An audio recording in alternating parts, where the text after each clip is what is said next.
Os principais réus no julgamento da tentativa de golpe foram interrogados pelo Supremo Tribunal Federal nessa semana. Jair Bolsonaro, Anderson Torres, Braga Neto e outros militares deram as suas versões. Em 2 dias de depoimentos, 8 investigados foram ouvidos. A maioria negou participação e apontou contradições nas delações. Paulo Sérgio Nogueira confirmou reunião com Bolsonaro para discutir estado de sítio. Segundo ele, o presidente não reagiu, mas ele saiu preocupadíssimo. Almir Garnier negou ter colocado a Marinha à disposição. Braga Neto disse que foi injustiçado e rejeitou envolvimento com financiamento dos atos. Mauro Cid reafirmou tudo o que disse na delação dele. E Bolsonaro declarou que sempre agiu dentro da Constituição e que, se ele quisesse dar um golpe, teria trocado os comandantes das forças.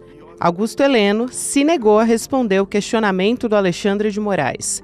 Anderson Torres disse que a minuta encontrada na casa dele era um erro. Com isso, o Supremo segue com seu cronograma. Está previsto o julgamento final dos réus para o segundo semestre. O que acontece agora, com as contradições e as tensões escancaradas nos autos, a gente segue acompanhando. Quarta-feira, 11 de junho de 2025.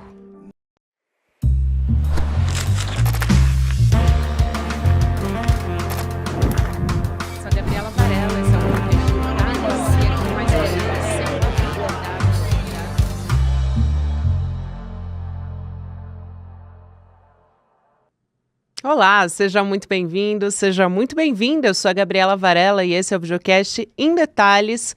Hoje estamos excepcionalmente ao vivo. Já aviso você que nos acompanha aqui no chat que você pode mandar sua pergunta sobre a nossa temática, a nossa notícia importante de hoje.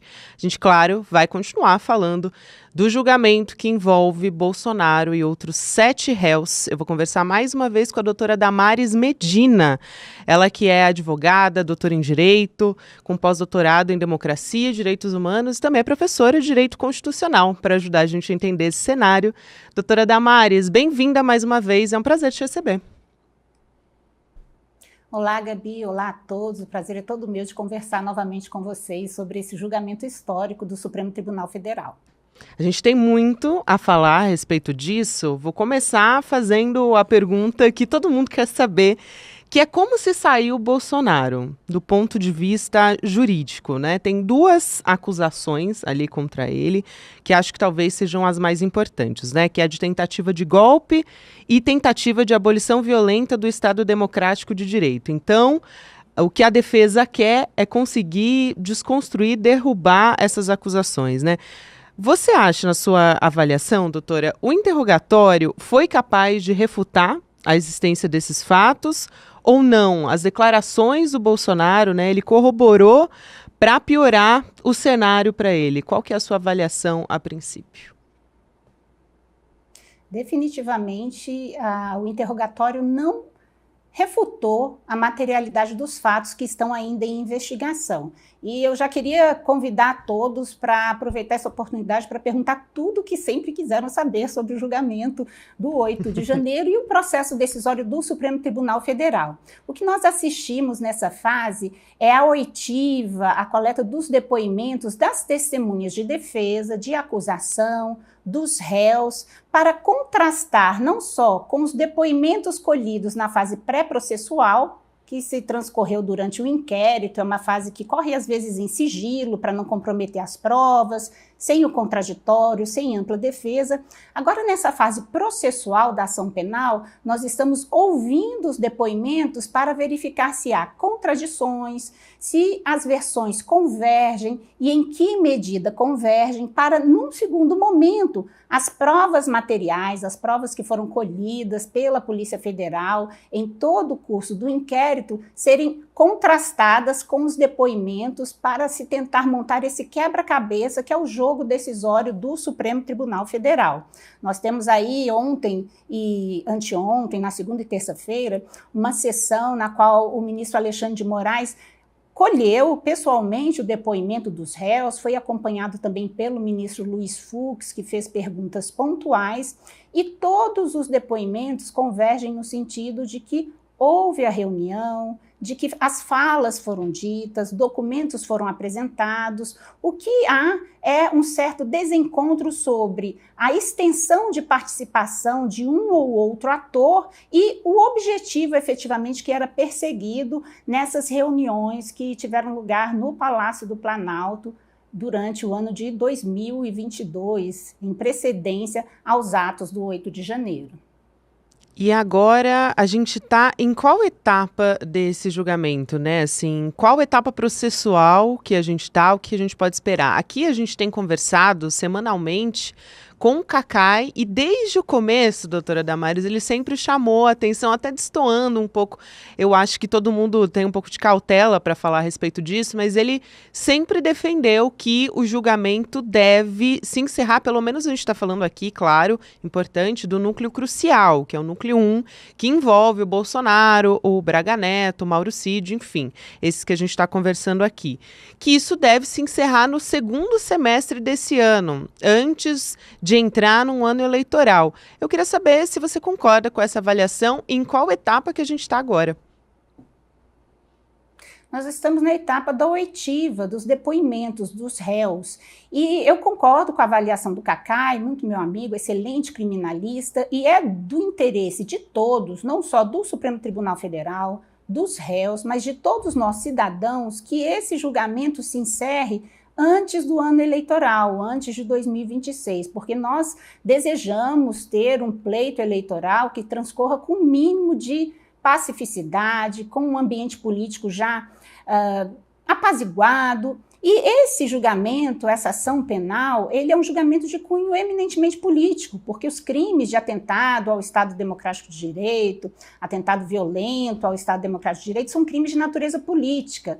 Então, há o interesse, não só do Supremo Tribunal Federal, mas do próprio ex-presidente Jair Messias Bolsonaro, do presidente Luiz Inácio Lula da Silva e dos cidadãos em geral, que são os principais interessados nesse processo que está em curso no Supremo Tribunal Federal, é que nós tenhamos um ambiente eleitoral definido, sem questões em aberto sobre essa fratura democrática na nossa história recente, que foi o 8 de janeiro. E aí nós temos uma arquitetura processual que foi construída da seguinte forma. O 8 de janeiro foi a ponta visível, incontestável, de todo esse ataque, né? Os cidadãos, os manifestantes, que alguns acampados na frente dos quartéis generais, desceram à esplanada do Ministério e efetivamente invadiram o Supremo Tribunal Federal, depredando a sede do Supremo Tribunal Federal com palavras de ódio, com atos de vandalismo e muita violência.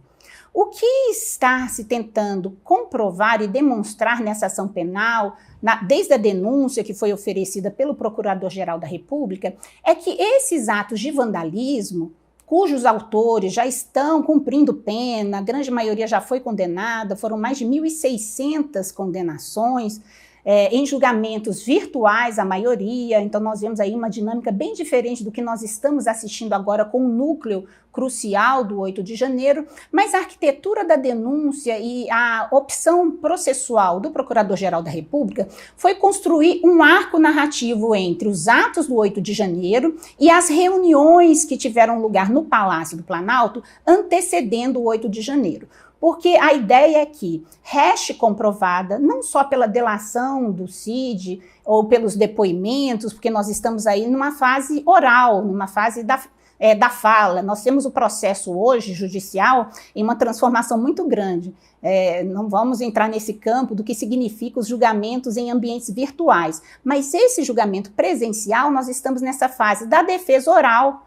Nós temos hoje, na realidade da advocacia e dos processos do Supremo Tribunal Federal, que 99,5% dos processos são todos encaminhados em ambiente virtual. As sustentações orais, elas são gravadas em vídeo e incluídas no sistema eletrônico do Supremo Tribunal Federal. Nesse processo do 8 de janeiro, dada a magnitude dos fatos envolvidos, nós temos um julgamento presencial, ao vivo, acompanhado e transmitido pela TV Justiça. Então, é um auditório que o Supremo Tribunal Federal escolhe para passar para o cidadão o que está acontecendo, quais foram as falas e em que medida essas reuniões que antecederam o 8 de janeiro foram preparatórias para aquilo que efetivamente aconteceu e que já foi punido. Agora a ideia é que os núcleos mandantes, os arquitetos do que aconteceu no 8 de janeiro sejam também responsabilizados nesse arco narrativo que se inicia em 2022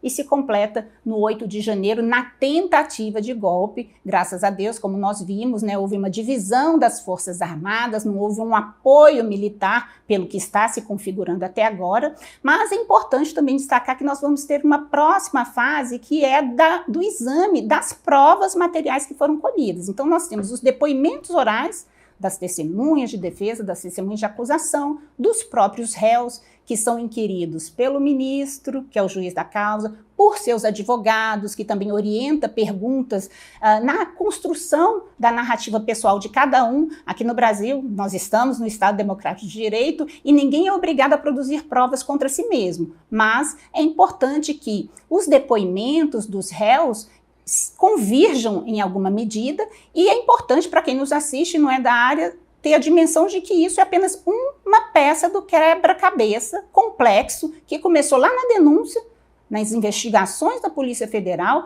e agora nós estamos na oitiva dos réus, nos depoimentos dos acusados. Depois nós vamos ter a análise das provas que foram colhidas, que podem ser contestadas. As provas periciais podem ser também impugnadas, podem ser solicitados novos laudos periciais, e sempre lembrando, Gabi, e para quem nos assiste, que o julgamento é colegiado. Nessa fase dos depoimentos, o ministro Alexandre de Moraes acaba assumindo o protagonismo porque ele é quem faz a pergunta, o relator é quem orienta o processo, mas no exame geral de todo o quadro fático, processual e procedimental que for montado, os 5 ministros da primeira turma é que vão decidir se há ou não materialidade suficiente para a condenação dos réus desse núcleo crucial aí do 8 de janeiro. Tem muitos pontos importantes que você levanta aqui, doutora Damares, mas eu não posso deixar de perguntar se nessa etapa a PGR pode trazer outros acusados também nesse processo. Por exemplo, quando o Braga Neto está falando a respeito de um dinheiro, né? O Mauro Cid falou também a respeito disso em caixas de vinho. O Braga Neto negou, mas fala que ele achava que era um dinheiro para a campanha e que aí ele orientou que o Mauro Cid falasse com o tesoureiro do PL, enfim. Essa história, ele envolve ali o nome de empresários, né? Empresários que participariam de alguma maneira, financiaram a trama golpista. Num outro momento também, o advogado do Bolsonaro coloca para tocar um áudio o Mauro Cid falando o nome do general Pazuello, que ele estava dando sugestões para o Bolsonaro a respeito também da trama golpista, que o Bolsonaro não deu muita trela. Assim, pensando nesses nomes que são levantados ali, eventualmente a PGR, se ela entender que existe ali algum conjunto, né, dentro do conjunto probatório, se existe alguma prova importante a ser juntada ali, incluir alguma pessoa, ela pode fazer isso. E eu também quero saber a sua expectativa em relação a incluir mais pessoas entre os acusados. Ela não só pode, né, na verdade, a denúncia, ela se encerra em si, mas ela pode novos inquéritos, novas ações penais, e o processo ele não é estanque, Gabi. Ela pode, durante o curso do processo, se tiverem fatos supervenientes, convocar novas testemunhas, né? O general Braga Neto se mostrou bastante indignado quando se viu como financiador, incentivador financeiro do golpe. Nesse contexto, ele trouxe outros nomes à baila, e isso tudo pode ser usado, sim, como elementos probatórios complementares a essa fase de contraditório, de formação do convencimento dos juízes. É um processo que está em desenvolvimento. A gente sempre gosta de destacar isso, e quando, na primeira fase, quando nós tivemos os primeiros depoimentos, as sustentações orais dos advogados, falava-se muito que estávamos diante de um processo de cartas já dadas, que já se sabia o resultado. Na verdade, não é isso. O processo judicial, não só o penal, constitucional, mas o processo e a jurisdição constitucional como um todo, todo, é um ato discursivo de construção de discursos em busca de uma verdade processual. Qual é essa verdade processual? É a que deflui, a que surge do elemento, do conjunto probatório que está nos autos procedimentais dessa ação penal, que incluem os depoimentos orais, as provas colhidas, e no curso desses depoimentos, dessas oitivas, se surgirem novos elementos, fatos supervenientes, eles podem ser trazidos para dentro dessa arena discursiva para ajudar a construir essa materialidade e podem dar origem também a novos inquéritos, a novas denúncias e novas ações penais. Então, um processo em construção, é um elemento vivo que vai sendo construído a cada passo, a partir, inclusive, do pronunciamento dos réus. Foi muito interessante, inclusive, a parte em que o ministro Alexandre de Moraes pergunta, perquire o ex-presidente Jair Bolsonaro sobre a fala dele das propinas que os ministros do Supremo teriam recebido de 50 milhões, 30 milhões, e esse foi um momento de tensão interessante, e o depoimento do ex-presidente Jair Bolsonaro, eu acho que foi muito politicamente alinhado e acertado. Outra crítica, não é bem uma crítica, mas uma análise que eu faço é a instrumentalização política desse momento, as brincadeiras do advogado que precisava jantar, e a pergunta do ministro Alexandre de Moraes em sorriso, perguntando sobre o brunch. Nós precisamos chamar a atenção que aquilo é um processo judicial de um crime gravíssimo, de um tribunal que foi depredado, cuja reconstrução foi toda feita com o nosso dinheiro, com os nossos tributos. Essa cena processual também, que é importante, é como o processo judicial se constrói, é um espaço, um locus decisório, um espaço político de poder que é também financiado com os nossos recursos. Então, essas tentativas, como estratégia legítima de defesa até, eu sou advogada, não estou criticando, mas é importante nós olharmos de uma maneira crítica para como se procuram construir narrativas que humanizem, que brinquem, que levem para a piada, temas tão sérios e tão graves como tentativa de assassinato, plano para simplesmente exterminar ministro do Supremo Tribunal Federal, áudios sobre propinas de milhões que os ministros do Supremo Tribunal Federal teriam recebido, e aí inquirido diretamente sobre isso pelo ministro Alexandre de Moraes. O ex-presidente disse que era uma brincadeira, que era um desabafo, mas são assuntos muito sérios, cujo tom de piada, de riso, o convite do ex-presidente Jair Bolsonaro para que o ministro Alexandre de Moraes seja vice na chapa dele. Claro, nós vemos as manobras políticas de transformar aquilo em uma arena eleitoral, mas é importante a gente dar o rito e a esse momento histórico da Justiça brasileira e do Supremo Tribunal Federal, no qual nós vemos generais de alta patente respondendo por crimes políticos de golpe de Estado não sucedido, graças a Deus, apenas a tentativa, e como isso é instrumentalizado numa arena política, até com um tom de tensão muito moderado por todos os ministros do Supremo Tribunal Federal. Então, toda essa análise do jogo decisório do Supremo Tribunal Federal nessas ações penais do 8 de janeiro é muito relevante para que nós possamos construir e ter a dimensão dos atores políticos que vêm sendo construídos a partir de um televisionamento ao vivo de um julgamento do Supremo Tribunal Federal desse núcleo crucial do 8 de janeiro. Isso é fundamental, doutora Damares. Acho que havia uma expectativa entre as pessoas até de um confronto, um embate entre o réu e o ministro Alexandre de Moraes. Todo mundo esperava que isso fosse acontecer, que o Bolsonaro fosse subir o tom, e o que se mostrou ali foi um Bolsonaro contido, tomando muito cuidado até com as palavras, como você disse, fez uma brincadeira: ministro, o senhor não quer ser meu vice em 2026, E aí o o Alexandre de Moraes, além de negar, ele diz, olha, eu antes de fazer essa brincadeira, eu perguntaria ao advogado, enfim. Então, tudo isso é construído realmente dessa maneira, é muito utilizado como uma plataforma política também.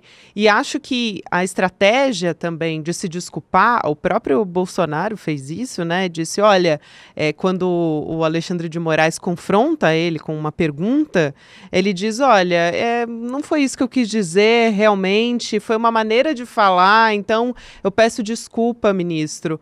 E também o Paulo Sérgio Nogueira pede oficialmente, abertamente, desculpas por eventualmente ter se pronunciado dessa maneira. Enfim, tudo isso foi colocado e não dá para desprezar o quanto isso pode ter algum custo político para o Bolsonaro, porque imaginando aqui que entre os réus ele é o que quer concorrer em 2026, mesmo estando inelegível, né? Tem essa questão também, mas ele é o que se coloca como o candidato para 2026.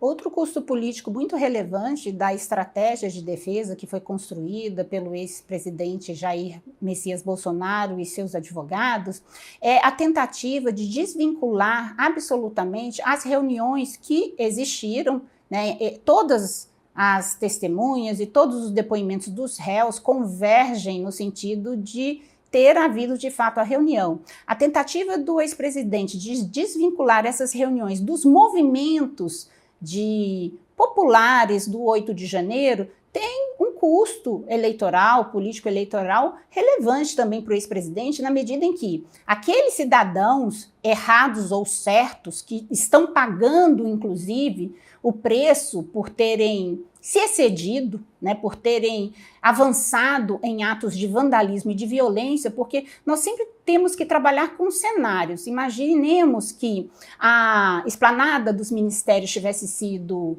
ocupada por manifestantes que estavam ou não na frente dos quartéis, porque nós vivemos também num país que tem liberdade de expressão, liberdade de opinião. Eu não preciso ser a favor do governo, eu não preciso ser uma crédula das urnas eletrônicas, eu posso ter a minha opinião, mas eu não posso ter e atentar de forma violenta, de forma contundente, de forma arquitetada, construir planos para destruir o Estado e as suas instituições de maneiras que não sejam republicanas. Então, essa estratégia que foi construída pela defesa do ex-presidente Jair Bolsonaro de desvincular a sua figura e a sua função presidencial, tanto nessas reuniões com esses chefes das Forças Armadas, quanto na minuta, que o Anderson Torres chamou de minuta do Google, que não sabe como foi parar na casa dele, misteriosamente, foi entregue possivelmente por um alien, né? Então essa estratégia de dizer que eu não tenho nada a ver com eles, que são cidadãos, apoiadores, um segmento, um eleitorado fiel do presidente e que está pagando custo pelo que, segundo a Procuradoria-Geral da República, foi a ponta de lança de uma tentativa de golpe muito grave que vinha sendo gestada, esse divórcio do seu eleitorado pode ter um custo político muito relevante para o ex-presidente e para todo o partido e o espectro político que ele representa. Não bastasse ter fugido do país, agora ele está falando que não tem nada a ver com eles. É como se o 8 de janeiro fosse um ato completamente isolado, né? O Braga Neto diz, quando ele é perguntado sobre o 8 de janeiro, ele fala, não, eu estava levando meu cachorro no veterinário, o meu filho que me ligou para dizer o que estava acontecendo, quer dizer, é como se o 8 de janeiro não tivesse sido construído. Né? Foi um ato isolado que aconteceu e todos eles foram pegos de surpresa.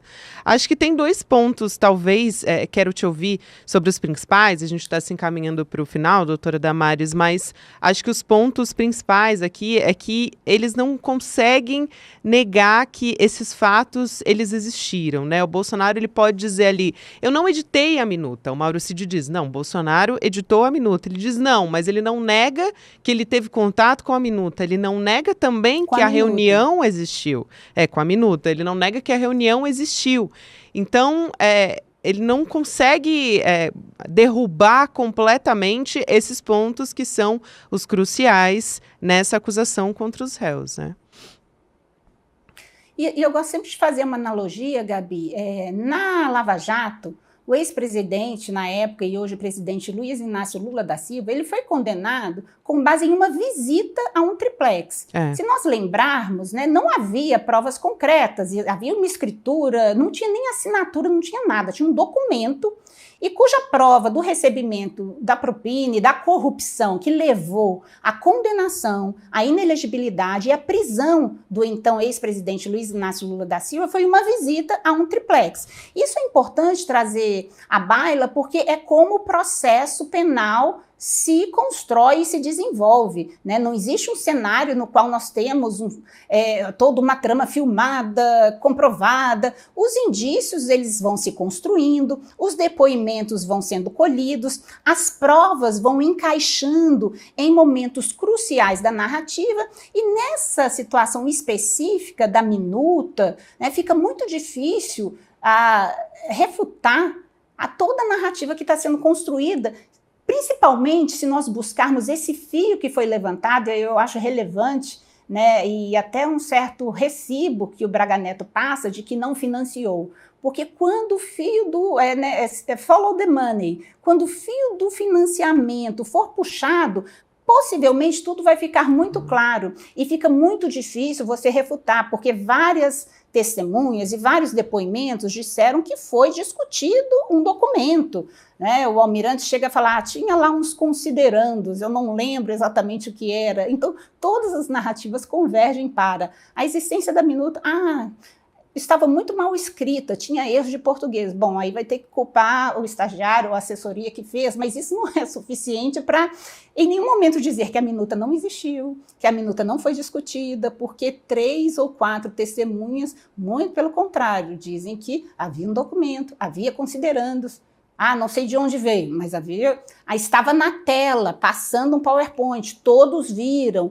Então, além de ter esse custo político para o seu eleitorado, de simplesmente tentar falar que o filho não é dele, fica muito frágil construir uma narrativa no sentido de que estavam lá discutindo questões, praticamente platitudes, preocupados com a segurança institucional e a incolumidade das eleições que se aproximavam, mas quando se buscar o fio desse investimento, de quem financiava esse pessoal na frente dos quartéis, quem pagou os ônibus que vieram para Brasília, e de onde veio essa manifestação popular que acabou depredando a sede dos 3 poderes, eu acho que vai ficar muito difícil escapar dessa denúncia que foi muito bem construída pela Procuradoria-Geral da República, a partir de uma investigação muito minuciosa pela Polícia Federal. Eu sempre insisto, né, nós temos que valorizar o fato de que, em nossa recente história democrática, nós conseguimos construir instituições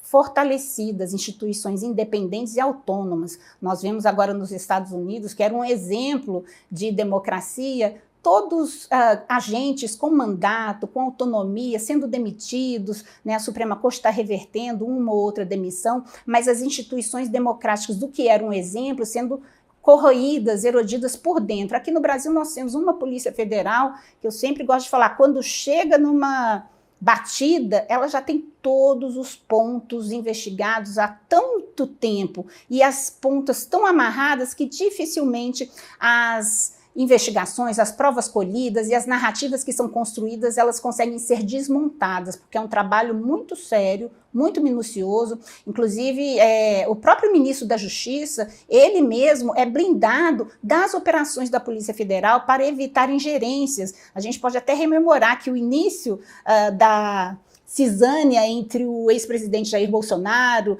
e o senador o senador Sérgio Moro, né, que foi o juiz da Lava Jato, virou senador, virou ministro da Justiça, o início dessa cisânia que queria se definir quem seria o chefe da Polícia Federal.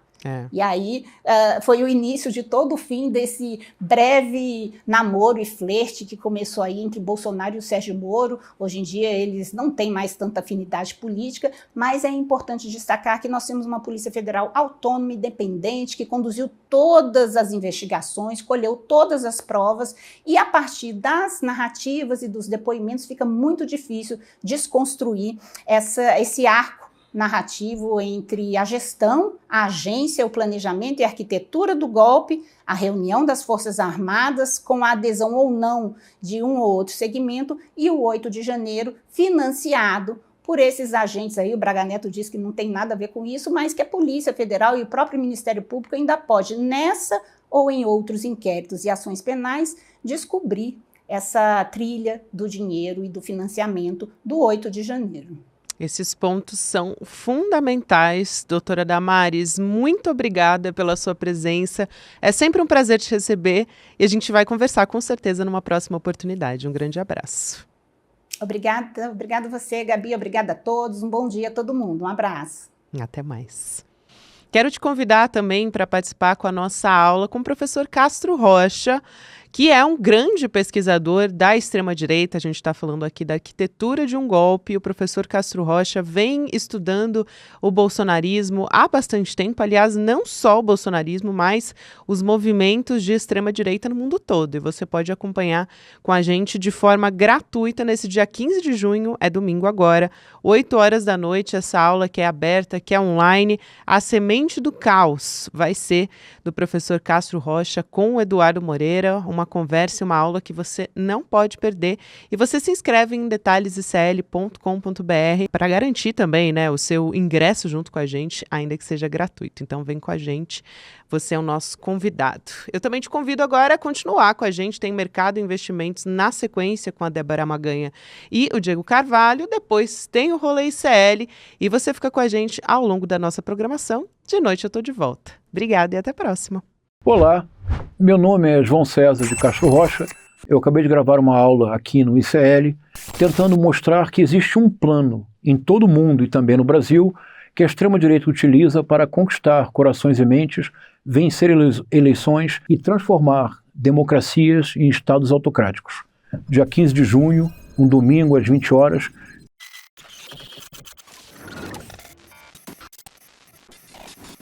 O ICL está em todo lugar, na palma da sua mão, na TV da sua casa e até nos seus ouvidos.